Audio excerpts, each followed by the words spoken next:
Halo semuanya, selamat datang di kelas hari ini. Duduk santai aja ya, cari posisi paling nyaman. Kenalin, saya Dery Nugraha. Saya peneliti, penulis buku, dan kebetulan juga dosen statistika kalian di sini. Tenang aja, hari ini kita nggak bakal langsung ngomongin rumus-rumus rumit yang bikin pusing kepala. Nggak kok. Di video penjelasan materi kali ini, kita justru bakal bahas sesuatu yang jauh lebih penting dari sekedar hitung-hitungan, yaitu fondasi logikanya. Nah, sebelum mulai, saya mau tanya deh, kalian pernah nggak sih malam-malam sebelum ujian, sibuk mencoba menebak soal apa yang kira-kira bakal keluar besok?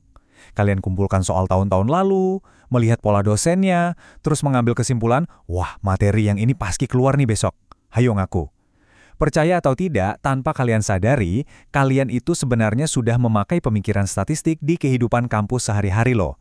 Jadi, ilmu statistika itu aslinya bukan barang aneh buat kalian.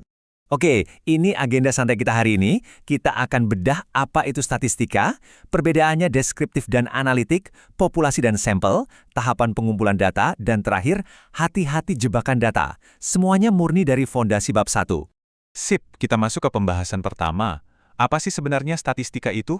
Pasti di bayangan kalian isinya cuma angka, matematika rumit, dan kalkulator kan? Tapi coba deh kita lihat definisi aslinya. Statistika itu adalah sekumpulan teknik yang dipakai untuk merencanakan pengumpulan data, lalu menganalisis dan menyajikannya. Poin krusialnya di sini, statistika itu soal bagaimana kita merencanakan informasi di awal, bukan cuma soal asal memasukkan angka ke rumus di akhir. Sama sekali bukan itu. Lanjut ke bagian 2, deskriptif versus analitik. Ini intinya dua jenis tugas utama di dunia statistika. Perbedaan keduanya gampang banget dimengerti. Statistika deskriptif itu ibarat kalian lagi memotret kondisi kelas kita sekarang. Kita cuma mendeskripsikan apa yang ada di situ. Pakai tabel, grafik, presentase, atau menghitung rata-rata umur. Udah selesai di situ. Nah, kalau statistika analitik itu beda cerita. Ibaratnya kalian sedang jadi detektif. Kalian mulai mencari tahu dan menilai. Kira-kira ada hubungannya tidak ya antara tinggi badan dan berat badan? Atau ada perbedaan nilai tidak ya antara mahasiswa laki-laki dan perempuan? Seru kan? Oke, yang ketiga, populasi dan sampel. Ini ibaratnya makanan sehari-hari kalian nanti kalau lagi membuat survei kampus. Biar gampang membayangkannya, begini. Kalian lagi makan soto di kantin kampus. Kalau kalian ingin tahu sotonya kurang garam atau tidak, emangnya kalian harus meminum seluruh kuah soto satu panci besar punya ibu kantin? Tidak kan? Pasti melepuh dong lidahnya. Kalian cuma butuh mencicipi 1 sendok saja. Nah, panci soto yang besar itu adalah populasi, atau yang kita sebut survei total. Sedangkan 1 sendok soto yang kalian cicipi tadi, nah itu dia survei sampel. Nah, coba kalian lihat lingkaran kecil di gambar ini. Ini sampel kita, si 1 sendok soto tadi. Dari sampel ini, nilai rata-ratanya bisa kita hitung dengan pasti. Terus, nah ini dia keajaibannya, tanda panah melengkung ini menunjukkan kalau kita bisa memakai angka dari sampel yang kecil tadi untuk memperkirakan rata-rata populasi besar yang sebenarnya sama sekali tidak kita ketahui nilainya. Cerdas banget kan konsepnya? Masuk ke bagian keempat, tahapan penting pengumpulan data. Tolong perhatikan karena disinilah fase paling kritis itu dimulai. Saya minta fokus penuh kalian sebentar ya. Lihat deh 5 fase ini. Ada klarifikasi konsep, perencanaan, pengumpulan, analisis, terus terakhir kesimpulan. Kalian lihat kan urutannya? Analisis data itu posisinya ada di langkah nomor 4 loh. Sementara perencanaan itu di nomor 2. Artinya apa? Fase persiapan ini jatuhnya jauh sebelum kita mulai menghitung apapun. Realitanya begini ya, sering banget mahasiswa semester akhir datang ke saya membawa data skripsi yang udah terkumpul tapi berantakan banget.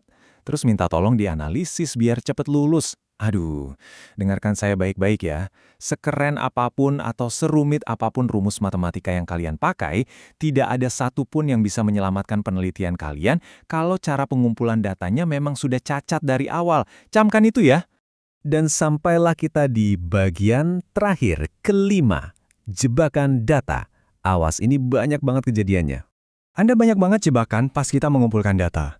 Misalnya nih, susunan kata di pertanyaan kuesioner kalian bikin responden bingung. Atau ada kesalahan waktu proses ambil data di lapangan. Dan yang paling sering kejadian, sampel kalian tidak representatif. Bayangkan deh kalian membuat kuesioner yang kalimatnya ambigu banget atau cuma disebarkan ke geng tongkrongan kalian saja. Kesalahan sepele kayak begini bisa benar-benar menghancurkan semua hasil penelitian kalian. Sekali lagi, tidak peduli sejago apa kalian pakai perangkat lunak statistik nantinya, hasilnya bakal tetap rusak.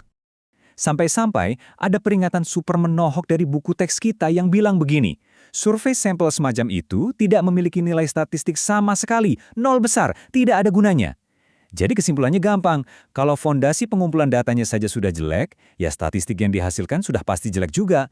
Asal masuk, asal keluar hasilnya.